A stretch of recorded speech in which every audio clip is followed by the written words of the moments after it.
Dari siapa lagi nih? Oke, dari Bapak Wahyu Indra. Terima kasih Bapak Wahyu Indra sudah bertanya. Bukti kalau leluhur merestui atau tidak seperti apa ya? Oh, arti pertanyaannya gini, Ji. Buktinya kalau leluhur merestui itu bagaimana gitu, Ji?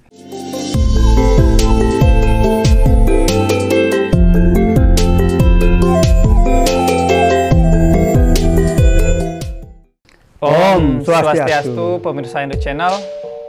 Salam Rahayu. Oke, Hindu Channel. Hari ini kita tentunya tidak seperti biasanya nih. Tentunya ada hal yang menarik. Apa itu? Q&A. Tentunya bareng Aji Dewa Suratnaya. Om Swastiastu, Aji. Swastiastu, Wayan. Apa kabar? Baik. Baik ya. Kelihatan nih dari ekspresinya selalu segar meskipun Meskipun tua ya. Iya. Oke, Aji, hari ini Ya. spesial nih untuk Aji. Oke. Spesialnya karena kita akan bincang-bincang bukan seperti biasanya, Ji. Ya. Berat ininya kan bincangnya, tapi Q&A. Q&A itu question and answer, khusus untuk Aji. Oke, kita akan melihat pertanyaan-pertanyaan dari pemirsa Hindu Channel nih tentunya yang sudah selalu mengikuti video-video Hindu Channel sampai hari ini. Ada 10 question yang akan kita tampilkan untuk pemirsa. Ayo, Aji, kita lihat pertanyaan pertama dari Bapak I Gede Sumantre. Ampura, di mana referensi bahwa purnama kase adalah purnama utama, di mana pintu surga dibuka? Silakan, Aji. Oke. Terima kasih Pak Gede. Ini pertanyaannya bagus banget ya, bagus sekali ya, karena memang perlu paham kita bahwa dari 12 purnama dalam setahun, ya, seringkali 13 ya, tapi 12 lah yang umum. Purnama kase ini purnama bukan yang utama, purnama pertama. Ini, tuh ingat pemirsa, purnama pertama. Yang kedua purnama karo, ya, purnama pertama. Lalu referensinya di mana? Ini memang tidak ada di referensi lokal. Dalam lontar di Bali oleh Pak Ketut Sudarsana, seorang pendekun lontar yang sangat kondang di Bali, tidak ada dalam lontar-lontar lokal. Itu adanya di Upanishad dan dalam Niti Sastra. Ini terkait dengan Raksa Banda. Terkait lagi dengan benang Tridatu, gelang Tridatu ya. Nah, ini dia. Kalau kita bicara purnama di India dengan di Bali kita, di Bali ini, kalau di Bali itu purnama kase, acara Raksa Banda, di India beda 1 bulan. Di sana purnama karo di India. Jadi kita selalu beda 1 bulan. Coba lihat. Siwaratri pasti beda 1 bulan dengan India. Jadi nggak sama. Kalau kita Siwaratri misalnya tilam kepitu, ya. Tilam kepitu di India tidak mengenal tilam purnama dia. Nggak mengenal.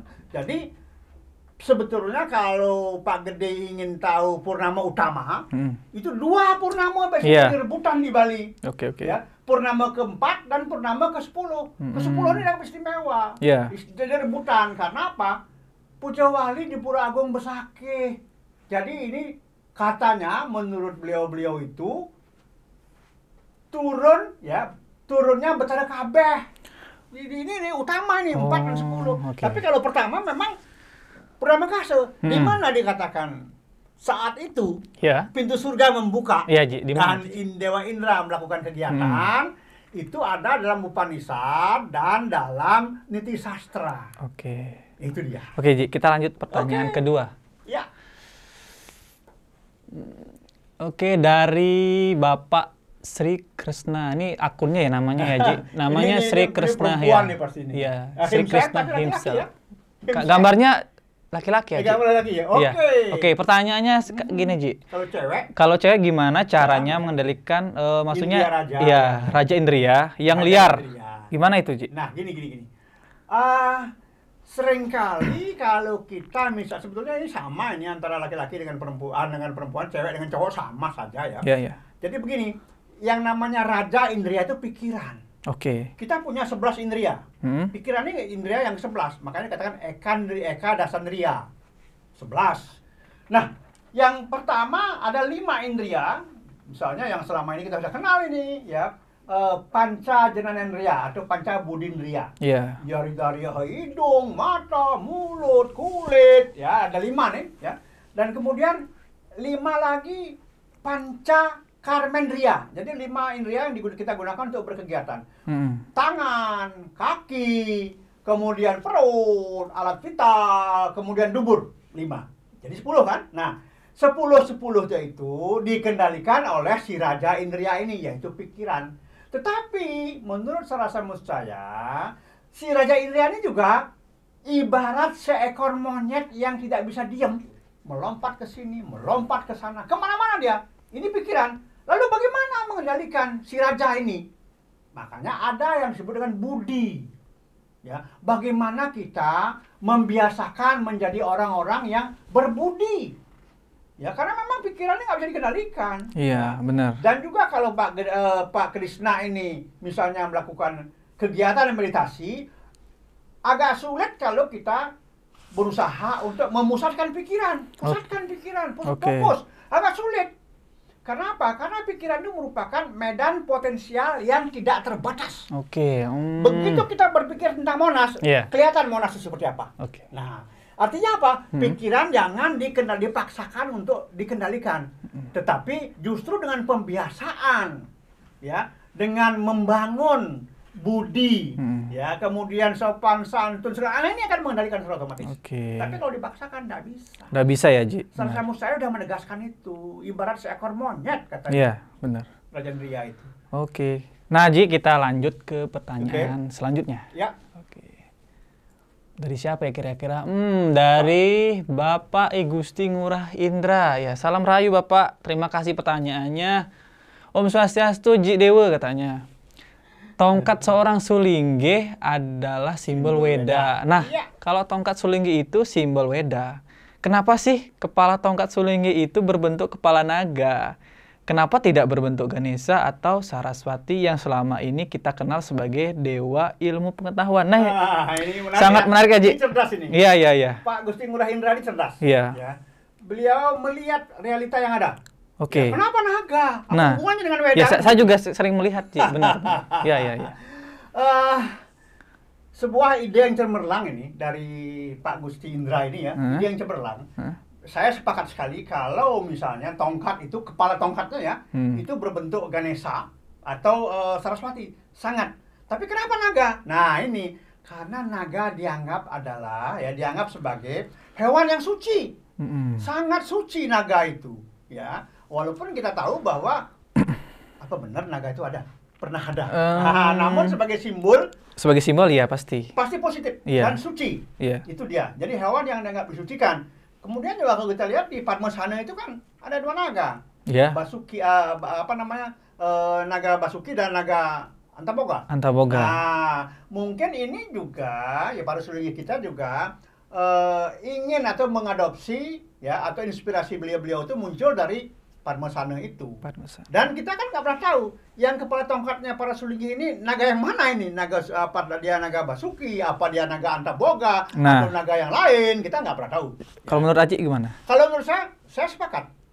Kenapa tidak dibuat tongkat dengan kepala naga Ganesha atau Saraswati? Karena ini kan lebih sinkron, lebih mudah menjelaskan. Ya, lebih mudah menjelaskan bahwa memang yang betul-betul terkait dan berhubungan dengan Weda, Ganesha dan Saraswati. Iya, betul. Ya, Saraswati lah yang mengembangkan Weda kemana-mana. Ya. Ini bagus sekali, cemerlang ini. Ya, ide yang bagus sekali. Untuk Bapak I Gusti Ngurah Indra ya, maaf Ngurah Indra, sangat cerdas pertanyaannya. Saya sepakat sekali, Pak Gusti ini. Sering-sering Pak untuk bertanya ya mengenai hal seperti ini. Kita lanjut Aji. Pertanyaannya. Dari Wayan Darmisi. Salam rayu ya Ibu. Terima kasih pertanyaannya tentang tentang tentang Tridatu ya. Iya, Tridatu. Pertanyaannya, boleh nunasnya di Merajan, di Plinggih Betara Guru ya Pak Dewa. Gimana ini Aji? Ibu Wayan sangat benar, artinya sangat boleh. Ya. Karena apa? Karena sesungguhnya yang namanya Plinggih Rong Telu di Rong Tengah itu memang tempat pemujaan Betara Yang Guru. Betara Yang Guru siapa? Leluhur yang sudah luluh lebur menyatu dengan Siwa. Sehingga beliau sudah menjadi Istadewata. Ini kalau kita baca sekarang, Rigveda Mandala 1, Sukta 15, di sana dikatakan bahwa leluhur itu setara dengan para dewa. Sehingga ibu memang tidak harus nunas benang tridatu untuk gelang kemana-mana. Cukup purnama hanya dengan mungkin Daksina Pejati di ruang dulu. Cukup. Memujanya Betara Yang Guru cukup. Selesai. Oke. Terima kasih Haji jawabannya. Kita lanjut lagi Haji. Ya, silakan. Ini pertanyaan dari Bapak Muhammad Hadi Muklisin. Terima kasih ya Bapak sudah bertanya tentang masih lanjutan tentang tadi tentang tridatu. Nah, pertanyaannya orang Islam boleh nggak sih memakai benang tridatu? Silakan Haji jawab. Ya, Pak Hadi ya. Pak Muhammad Hadi. Iya, Muhammad Hadi. Oke. Begini Pak Hadi. Apapun yang ada dalam Hindu berbentuk yantra namanya, atau berbentuk sesuatu gitu ya, termasuk juga benang 3 warna ini, ya walaupun di dalam Hindu memang ada maknanya, ada filsafatnya, tetapi kami tidak pernah melarang kalau Anda menggunakan itu. Permasalahan Anda adalah apakah dalam ajaran Islam itu dibolehkan? Itu sebetulnya. Kalau kami nggak ada masalah, karena kalau kami melihat ada misalnya teman-teman yang bukan Hindu, non-Hindu misalnya menggunakan gelang dengan 3 warna, kami memang itu bisa sebagai aksesori. Jadi dari yang aneh, silakan saja Anda. Permasalahan adalah apakah tidak dilarang dalam keyakinan Anda, itu saja. Nah, yang bagi pemirsa Hindu Channel yang memang teman-teman atau saudara-saudara yang bukan beragama Hindu tidak masalah menggunakan simbol-simbol Hindu. Intinya jika memang diperbolehkan dalam ajaran agama masing-masing tidak masalah. Oke, Haji. Cuman begini, ada satu lagi ya. Iya. Penggunaan benang tridatu sebagai gelang. Iya. Bahkan oleh beberapa umat Hindu dengan profesi tertentu tidak boleh. Orang Hindu nggak boleh. Ada profesi tertentu dalam Hindu. Profesi tertentu. Orang Hindu ya, umat Hindu tidak boleh menggunakan benang. Kenapa? Alasannya apa, Ji? Loh, ini kan untuk perawat, dokter, bahkan mereka menggunakan kalung, liontin, gelang, sebenarnya nggak boleh. Misalnya mau operasi, dia kan harus steril, itu mereka nggak boleh.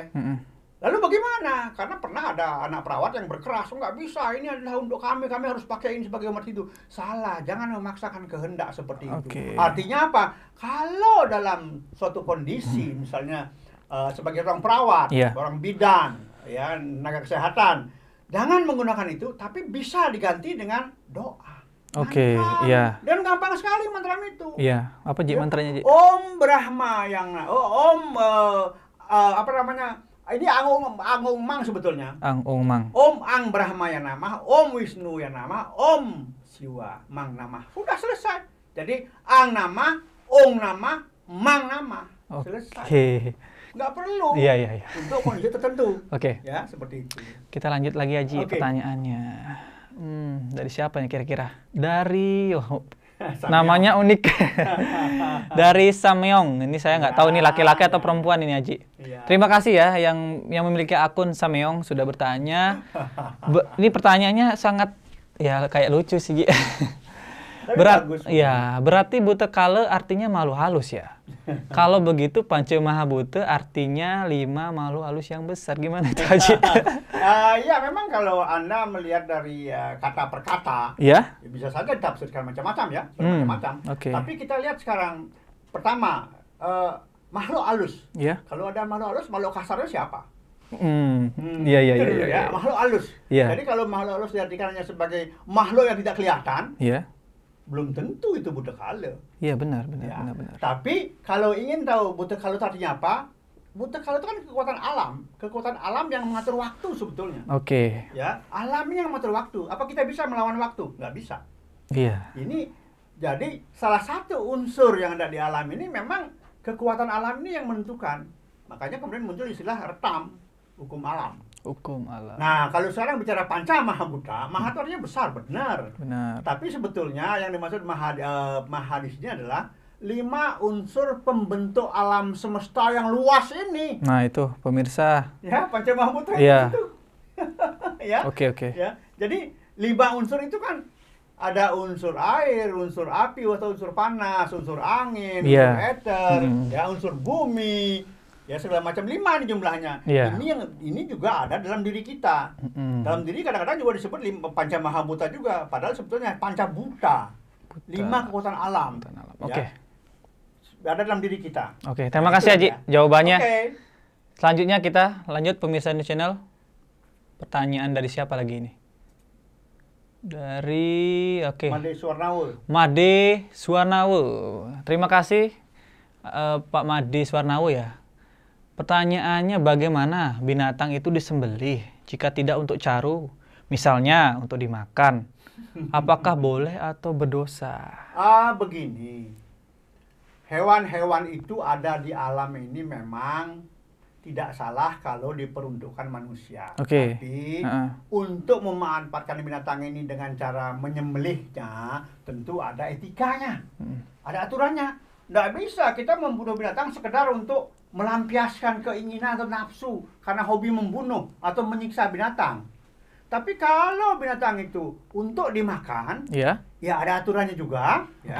Kita mendoakan binatang itu sebelum kita sembelih, kita doakan dulu dia supaya dia tidak mati sia-sia. Sehingga itu bukan pembunuhan, bukan yang sama artinya boleh. Perlu digarisbawahi, Ji. Iya. Iya, pemirsa New Channel nih. Boleh. Boleh ya? Boleh banget. Tapi ingat, setiap melakukan apapun itu termasuk ini, itu harus didoakan dulu nih pemirsa. Jangan supaya sampai dia nggak mati sia-sia. Karena hanya manusia yang bisa membuat mereka itu sempurna. Hanya manusia. Oke, kita lanjut Haji. Oke.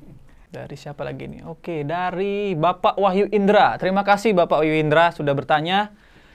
Bukti kalau leluhur merestui atau tidak seperti apa ya? Oh, arti pertanyaannya gini, Ji.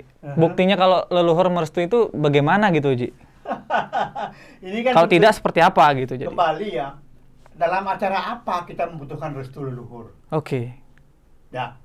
Kalau misalnya kita akan menikah, ya, lalu kita ada istilah mau pamit. Sebetulnya itu kan minta izin, bukan minta izin, jadi itu mempermaklumkan sekaligus minta mohon doa restu. Ya. Dalam suatu masalah ketika kita membutuhkan restu leluhur, tentu kalau itu direstui, kita akan lihat bahwa apa yang akan kita lakukan itu oke-oke aja, nggak ada masalah. Cara mengetahuinya itu cara mengetahuinya tergantung. Misalnya kita ingin kawin, menikah. Restunya apa? Perjalanan kehidupan kita sebagai orang yang berumah tangga lancar-lancar saja, nggak ada masalah. Termasuk 3 hal: sehat, makmur, sejahtera. Ini kuncinya sebetulnya. Oke, tuh jawaban dari Haji Dewa Sunaya ya. 3 ini sebetulnya. Singkat tapi jelas. Ya. Itu tadi. Sehat, makmur, sejahtera. Oke, terima kasih Haji. Kita lanjut lagi. Kita lanjut pertanyaan selanjutnya. Ini dari siapa lagi ya? Dari akunnya namanya Ahinomim. Ahinom. JM ya namanya. Nah ini terakhir, mungkin pertanyaan terakhir, Ji. Pentingnya membedakan mana budaya dan mana kepercayaan. Inilah contoh nih. Kayaknya bertanya apa ya, Ji? Ini. Mungkin gini. Ya, mungkin dia butuh penegasan. Penegasan maksudnya mana budaya dan mana kepercayaan seperti itu. Gimana menurut Haji? Jadi begini, benar bahwa budaya dan kepercayaan ini memang berbeda. Berarti kan akan mempengaruhi ini, jelas. Ini akan mempengaruhi kondisi kita. Ya, cuman satu hal yang harus diyakini bahwa jangan pernah membenturkan kepercayaan atau keyakinan kita dengan kebudayaan, dengan budaya. Tuh, dengar tuh. Jangan pernah membenturkan, mentang-mentang agama saya Hindu, lalu wah itu nggak cocok saya mah. Itu bukan budaya yang benar. Saya nggak sepakat. Atau saya katakan itu haram bagi Hindu. Nggak boleh. Nggak boleh ya. Nggak boleh mengatakan seperti itu. Kalau kemudian misalnya, ini kan ada contohnya. Contohnya kemunduran generasi miskin dan miskin moral. Ya, banyak kejadian-kejadian yang seharusnya tidak pernah terjadi karena leluhur tidak pernah menurunkan hal-hal seperti ini. Misalnya memperkosa. Itu nggak ada. Itu kemunduran dan kemiskinan moral sebetulnya. Jadi memang ini satu hal di sini, jangan pernah membenturkan keyakinan atau kepercayaan dengan budaya. Budaya ya budaya, keyakinan ya keyakinan. Kalau misalnya budaya itu tidak ada dalam keyakinan Anda, tapi itu karena budaya yang muncul dari masyarakat, ya sudah, tidak usah Anda mengikuti budaya itu. Selesai. Jangan kemudian budaya ini nggak boleh ada, harus dihancurkan. Nggak bisa begitu. Oke, Haji, terima kasih atas jawaban-jawaban dari Haji tentang Q&A dari pemirsa Hindu Channel dimanapun berada. Dan juga jangan lupa ya, Hindu Channel, maksudnya pemirsa Hindu Channel selalu bertanya. Ya. Selalu komen lah tentang apapun itu. Intinya ya tentu komennya yang sopan dong. Jangan sampai nanti mengadu domba ya, Haji ya. Ya, harus bijak. Harus bijak. Oke, terima kasih Haji atas waktunya sudah menjawab sama-sama pertanyaan dari pemirsa Hindu Channel Q&A hari ini. Mari Haji kita tutup baik dengan Parmesanti. Yap. Om Santi Santi Santi Om. Matur suksema.